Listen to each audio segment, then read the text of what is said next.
Les amis, bonjour, j'espère que vous allez bien. On se retrouve aujourd'hui pour parler un petit peu de l'épisode numéro 25 de Boruto qui est sorti aujourd'hui, il y a à peine quelques heures. Et je vous fais cette review de manière assez rapide. J'ai vu l'épisode il y a pas longtemps, là, il y a moins d'une heure. Et donc, comme prévu, on est dans un voyage scolaire de Boruto, de sa classe. Et je m'attendais à un épisode, on va dire, assez HS, sans aucune importance. Mais en fin de compte, je pense que celui-ci nous montre plein de mystères. En tout cas, que celui-ci soit HS ou pas, même si j'en sais rien pour l'instant, j'ai aimé la manière dont on est amené dans ce voyage scolaire avec un Boruto qui a été élu chef de classe à son insu. Il l'avait pas forcément envie parce qu'il a été puni par leur directeur, lui qui avait un petit peu espionné. Enfin bref, c'est du Boruto, on s'en fiche. Le voyage scolaire les dirige dans un lieu assez qui est à la base reconnu pour être un peu flippant. On parle du village de Kiri. Rappelez-vous à l'époque le village de Kiri. Et rappelez-vous de Yagura Mizukage, 4e du nom, celui qui avait été contrôlé et manipulé par le Sharingan de Tobi à l'époque. Zabuza et les 7 épéistes aussi viennent de là-bas. Mais c'est un village très mystérieux, il y a eu des pratiques très cheloues à l'époque aussi. Et là, il y a un voyage scolaire qui nous mène dans cette ville qui est un petit peu surnommée même, si je me trompe pas, un genre de truc comme la brume, du sang ou le brouillard, ou bref, mais quelque chose de très flippant. Et à la grande surprise de tout le monde, une fois arrivé dans le village, j'ai envie de dire que c'était une très grande ville avec des bâtiments, de la lumière, du commerce. Personne ne pouvait encore s'imaginer ça, tout le monde s'imaginait encore l'image de l'époque. Je parle pas des petits parce qu'eux ils connaissaient pas, mais selon ce qui a été dit et selon les anciens qui n'étaient pas retournés à Kiri, ils ont pu vraiment constater que l'évolution était énorme. Au passage, et là il y a une importance, il y a un nouveau personnage qui les accueille, ça va être entre guillemets leur guide par rapport à ce village, et celui-ci, directement, il y a quelque chose qui tilte. Alors, regardez bien les deux personnages que je vous montre là. D'un côté, vous le connaissez tous, l'ancien Mizukage, celui qui était le Jinchuriki de Sanbi. Et de l'autre côté, c'est le guide qu'on vient nous présenter. Alors, il y a des gens qui m'ont dit la comparaison, c'est Boruto, il copie un peu ce qu'il y avait avant. Mais attendez, là on parle d'un individu qui lui ressemble au niveau des yeux, au niveau du village, au niveau du nom, parce que l'ancien s'appelle Yagura et lui s'appelle Kagura. Et il est même dans la copie de sa cicatrice, sauf que lui j'ai l'impression que c'est un genre de tatouage ou quelque chose de bizarre. Donc ma théorie en soi, c'est que celui-ci reste un fanatique, un genre il veut être la relève, en tout cas physiquement. C'est quelqu'un qui marque son admiration pour l'ancien Mizukage, je pense. En tout cas, ce n'est que ma vision des choses pour l'instant. Et vraiment, il y a un mystère. Est-ce qu'il fait aussi partie de sa famille? Mais s'il faisait partie de sa famille, il aura le même truc, ou peut-être ça... Ouais, peut-être, il fait partie de sa famille. Mais quoi qu'il en soit, le Mizukage, pour ceux qui ne savent pas, il a une histoire. Yagura, comme je vous ai dit, c'était le Jinchuriki de Sanbi. Et en plus de ça, le 4e Mizukage. Faut savoir que lorsque l'Akatsuki s'était déplacé pour vouloir prendre son bijou, en fin de compte, Yagura était déjà mort. Il a été connu dans le passé aussi pour avoir fait des choses un petit peu assez ignobles. Mais celui-ci était manipulé par le Sharingan.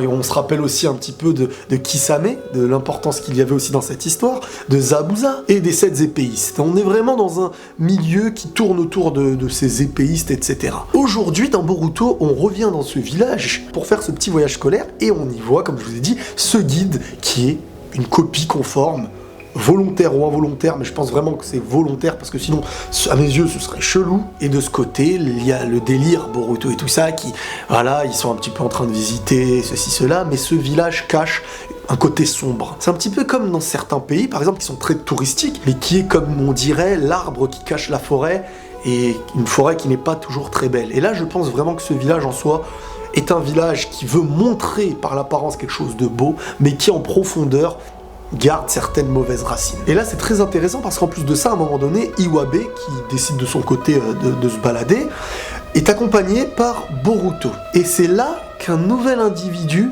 commence à les chercher. Un individu qui a l'air clairement d'être de ce village, et qui en plus de ça, a l'air d'être dans la racine de ce village. Quand je dis dans la racine, c'est vraiment dans le sens où celui-ci n'est pas le mec touristique ou commercial, c'est vraiment qui est à l'image un petit peu de l'ancien village de Kiri.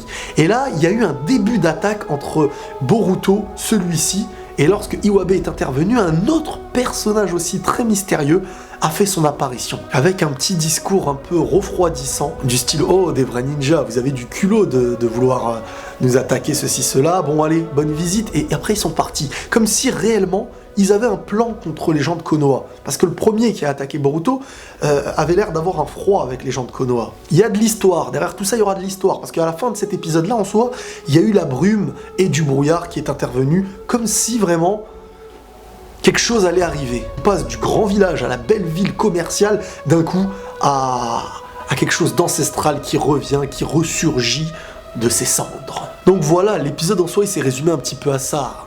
Pour rentrer dans les petits détails de certaines petites choses, on y voit aussi beaucoup Sarada désormais, qui rappelle son objectif d'être Hokage, le fait de défendre le père de Naruto, et Naruto qui lui défend le père de Sarada. Je trouve ça marrant cette ligne croisée qu'il y a entre les deux, et vraiment on veut nous montrer au fur et à mesure du temps que Boruto et que Sarada se rapprochent petit à petit, peut-être pour à l'avenir en faire le futur couple. Ce serait marrant, ce serait sympa, hein, mais ce serait prévisible. Mais ce qui est marrant, c'est vraiment de voir un Boruto qui veut devenir comme un Sasuke, et une Sarada qui veut devenir comme Naruto. Vraiment, comme je vous ai dit, une ligne croisée où chacun est un petit peu fan du père de l'autre, sauf que Sarada désormais ne rejette plus son père. Tandis que Boruto, lui, est toujours dans ce conflit paternel avec lui-même. Petite séquence aussi que j'ai appréciée dans l'épisode, c'est lorsque Boruto s'est levé pour aller aux toilettes, lorsqu'ils étaient dans le bateau. Et en soi, Mitsuki, toujours fidèle à lui-même, posé à l'extérieur du bateau. Et voilà, le gars, toujours dans ce questionnement, on dirait, de la vie, de lui-même, C'est vraiment un personnage à part et je trouve qu'il est très bien apporté, ce personnage. Vraiment, j'aime beaucoup Mitsuki. C'est un humain, c'est un enfant, mais en même temps, il a cette part d'Orochimaru derrière en lui. Et il va y avoir des belles choses, je pense, par la suite avec Mitsuki. Vraiment, parce que c'est un personnage qui se cherche. Il se cherche, et il a besoin de se retrouver. Je pensais pas vraiment que ce voyage scolaire aurait pu être sympa. Parce que pour réussir, moi je pense, dans Boruto, il faut vraiment qu'on touche à l'époque, à Naruto, à ce qui a marché, mais pas pour le copier, mais pour l'utiliser. Regardez, on le constate avec Kaguya, les Zetsu, l'autre monde qui peut arriver, et là on attaque un village, on essaye de rentrer dans les villages qu'on n'a pas réellement exploité de fou par le passé. Imaginez qu'on arrive à exploiter un petit peu chaque village, chaque ville, en y apportant son histoire de l'époque avec quelque chose d'aujourd'hui. Vraiment, ça peut être très sympa. Je compte sur vous, Boruto. Sarada, comme je vous l'ai dit, qui a l'air de se rapprocher de Boruto, et fait partie de celle qui a été la première à demander que Boruto soit le chef de l'expédition du voyage en soi, mais elle l'a dit qu'elle l'a fait pour être tranquille de ne pas pouvoir faire des bêtises, mais au fond, et au fur et à mesure du temps, je pense qu'on verra que celle-ci a des sentiments pour Boruto, et qu'en plus de ça, comme on dit, un vieux couple, tu vois, ils se chamaillent et tout, mais vraiment, si elle a fait en sorte que celui-ci soit le chef de cette expédition, il n'y a pas que l'idée de le taquiner, je pense qu'il y a cette envie de le voir en avant aussi, d'être un petit peu obligatoirement lié au chef. C'est-à-dire que tu seras le chef de l'expédition, bon, je dois me diriger vers toi, même si j'en ai pas envie, entre guillemets, soi-disant. Tu vois, c'est vraiment, psychologiquement, malin. Bref, quoi qu'il en soit, le village de Kiri nous réserve des mystères encore, car on a vu certains personnages qui ont l'air un petit peu plus agressifs que ce village, que la facette que le village veut nous montrer, et je pense vraiment qu'il va y avoir certaines choses. Voilà les amis, c'était une petite review de cet épisode 25 de Boruto, j'espère que celui-ci vous aura plu. N'hésitez pas à me dire dans les commentaires si la ressemblance entre Yagura et Kagura a un lien, et s'il y a un lien, quel est-il? Quel est-il? Oui, prenez tous soin de vous et la paix sur vous.